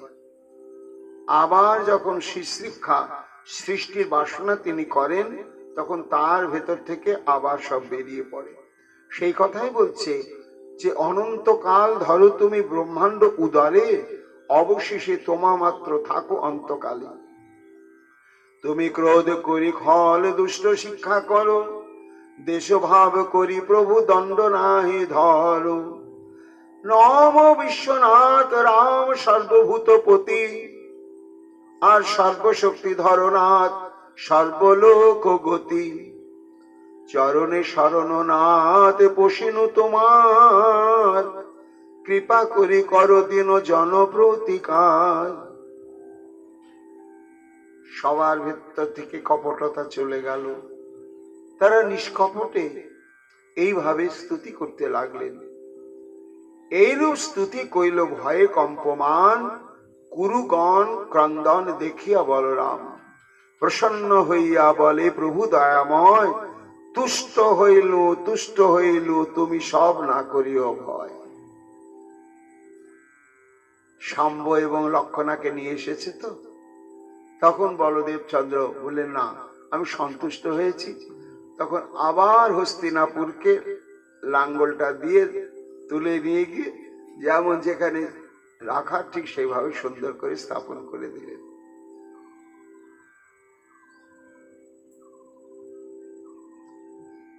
তবে রাজা দুর্যোধন ভয় পরিহরি, কন্যার যৌতুক আনি দিল ভক্তি করি।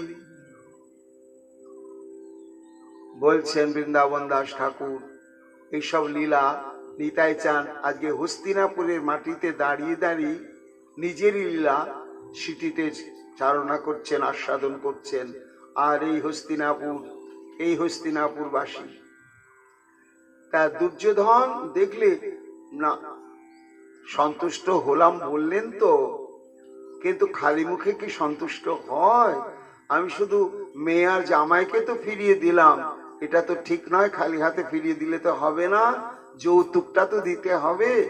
এমন যৌতুক দিই যাতে প্রভু বলরামের মনটা ভরে যায়। কি যৌতুক দিলেন? ভাগবতে রয়েছে 200 সহস্র কুঞ্জর আগুষা। 200 সহস্র অর্থাৎ 2 লক্ষ অলঙ্কৃত হস্তি, অযুত ঘোড়া শীঘ্র গতি, আর লক্ষ লক্ষ ঘোড়া, বলবান ঘোড়া উপহার দিলে। 60 সহস্র রথ দিল কাঞ্চনে নির্মিত, 6000 সোনার রথ। কম কথা? সোনার বিশাল মহাশক্তিশালী রথ, সহস্রে দাসী দিল ভূষণে ভূষিত। এইসব দিয়ে বলরামের কাছে ক্ষমা চাইলেন। পুত্রবধূ সঙ্গে করি প্রভু বলরাম চলিলা দ্বারকাপুরে পুরুষ প্রধান। বলরাম তখন দুর্যোধনের সঙ্গে কোলাকুলি করে বললে, দেখো এইরকম কখনো হঠকারিতা করো না, এতে উভয়েরই তো অমঙ্গল হতো। আজকে আমাকে ক্ষিপ্ত হতে হলো, আর তোমাদেরকে কদর্থনা ভোগ করতে হলো। দেখলে তো কে জুতো আর কে মুকুট। আমার শুধু একারই পরাক্রমটা দেখলে, আমার কৃষ্ণ তো রয়েছে। এই বলে তখন শাম্ব আর লক্ষণা আর ওই সমস্ত যৌতুকের মহাসম্পদ সমূহ নিয়ে বলদেব চন্দ্র দ্বারকায় প্রবেশ করলেন। অদ্যাপি চ পুরং চেতৎ সূচয়ত রাম বিক্রমম সমুন্নত দক্ষিণত গঙ্গাম অনুদৃশ্যতে। ভাগবতে বলা হচ্ছে, এখনো গেলে হস্তিনাপুরে, গঙ্গার ধারে শহরটা, এই যে বলরাম আবার হস্তিনাপুরকে লাঙ্গল দিয়ে তুলে নিয়ে গিয়ে যথাস্থানে স্থাপন করলেন, সেই চিহ্নটা এখন পর্যন্ত আছে। শহরটা দেখলে বোঝা যায় যে একটা নির্দিষ্ট এলাকা এরকম কাত হয়ে আছে এখনো। তো সেই চিহ্নটা এখনো রয়েছে। এখানে রামের আছে বিক্রমের চিহ্ন। দক্ষিণে উঠিল পুরী, গঙ্গা তীর নিম্ন, একদিকে উঁচু একদিকে নিচু হয়ে আছে। নিতাই চাঁদ এই হস্তিনাপুরে এসে তার পূর্ব স্মৃতি পূর্ব লীলার কথা স্মরণ করে ক্রন্দন করলেন এবং 2-4 দিন অবস্থান করলেন। করার পরে তবে দ্বারকায় আইলেন নিত্যানন্দ, সমুদ্রে করিলা স্নান করিয়ায় আনন্দ। হস্তিনাপুর থেকে গুজরাটের শেষ সীমানা আরব সাগরের তীরে দ্বারকা, সে দ্বারকায় উপস্থিত হলেন নিতাই চাঁদ। হয়ে সেখানে কিছুদিন অবস্থান করলেন, সমুদ্রে স্নান করলেন। সিদ্ধপুর গেলা যথা কপিলের স্থান, আর মৎস্য তীর্থে মহোৎসবে করিলে অন্নদান। দ্বারকাতে অবস্থান করার পরে সিদ্ধপুর স্থানে উপস্থিত হলেন। এটা একটা তীর্থক্ষেত্র গুজরাটের মধ্যেই। এই সিদ্ধপুরের কি জন্য বিখ্যাত না, এখানে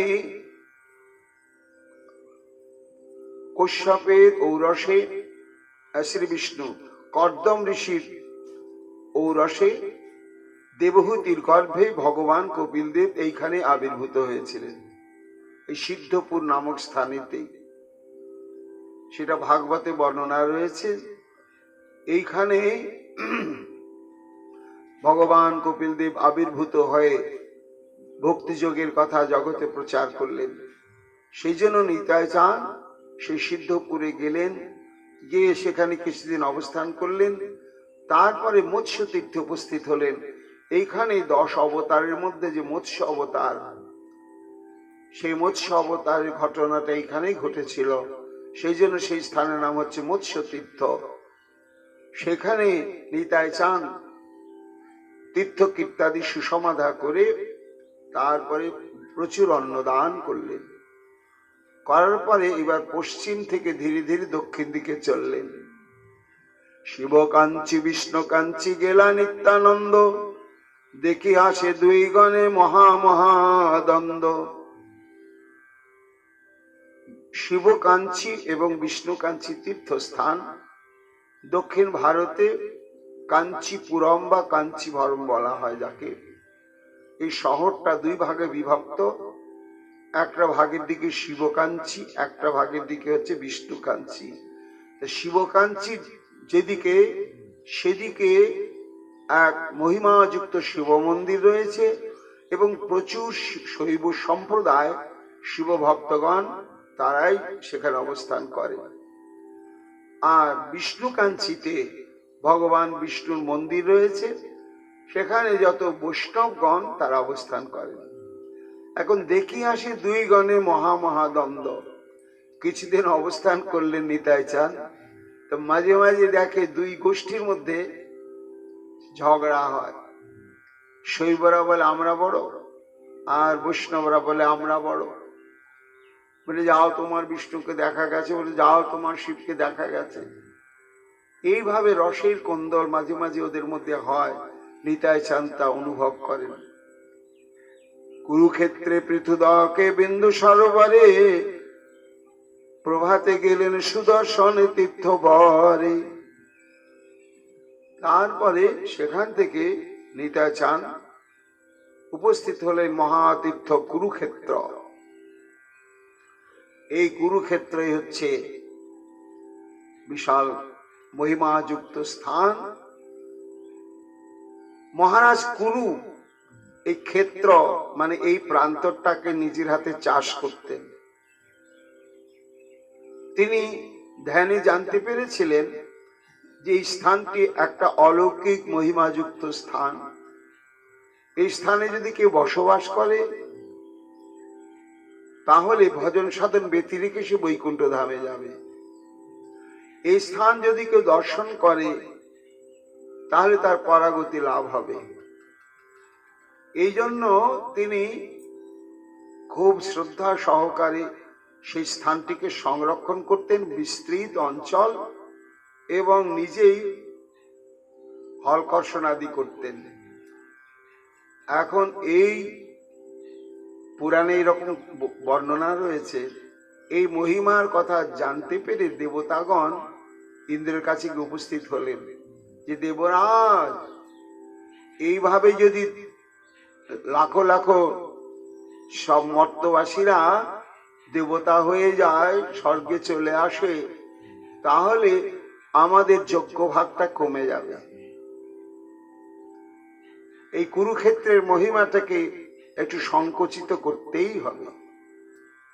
এটা তোমাকেই সচেষ্ট হতে হবে। দেবরাজ ইন্দ্র একদিন এসে মহারাজ কুরুর কাছে উপস্থিত। এই সমস্ত মাহাত্মের কথা শোনার পরে বললে, দেখো কুরু,